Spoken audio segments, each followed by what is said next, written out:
Welcome back to my YouTube channel.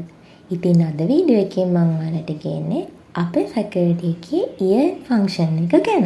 අපේ faculty එකේ හැමදාම year end function එක විදිහට කරන්නේ Christmas celebrate කරන එක. එතකොට ලොකු Christmas tree එකක් හදනවා, ඒ වගේම හවසට DJ party එකක් තියෙනවා. ඉතින් හැමෝම එදා දවසේ විනෝදෙන් තමයි ගත කරන්නේ. හැබැයි මේ අවුරුද්දේ පොඩි වෙනසක් වුණා.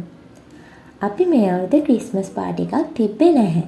ඒකට හේතුව වීඩියෝ එකේ ඉස්සරහදීම කියන්න.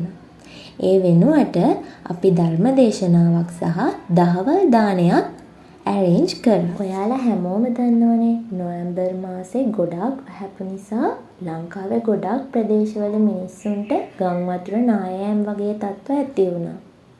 ඒ වයින් ගොඩක් මිනිස්සු අසරණ වුණා.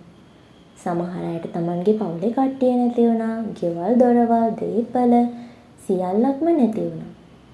ඉතින් අපේ කැම්පස් එකෙත් එහෙම වුණ අපේම බැච් එකේ ළමයිනුත් හිටියා. ඊට අමතරව සීනියර් අයියලා කළාත් හිටියා. ඉතින් ඒ හැමෝම ගැන හිතලා තමයි අපි ක්‍රිස්මස් සෙලිබ්‍රේට් කරන්න නැතුව මේ වගේ දෙයක් කරන්න ඕනේ කියලා තීරණය කළේ. ඔයාලා මේ වීඩියෝ ක්ලිප්ස් වලින් දැක්කේ 15 වෙනිදා හවස. ඉතින් ස්වාමීන් වහන්සේ වඩම්මන්න කලින් අපි සූදානම් වුණ විදිහ තමයි මේ වීඩියෝ ක්ලිප්ස් වලින් තියෙන්නේ. 15 වෙනිදාට පස්සේ දවස. ඒ කියන්නේ 16 වෙනිදා ස්වාමීන් වහන්සේලා 7-9කට දහවල් දානමය පින්කමක් අපේ ෆැකල්ටි එකේදීම සංවිධානය කරලා තිබුණා. ඉතින් මේ දවස් දෙකේම වැඩ කටයුතු ටික අපිට සාර්ථකව කරගන්න පුළුවන් වුණ එක ගැන ඇත්තටම ගොඩක් සතුටුයි. මේ විදිහේ වෙනස් අත්දැකීමක් ලැබපු නිසා ඇත්තට මේක මනසටත් ගොඩාක් ලොකු සහනයක්.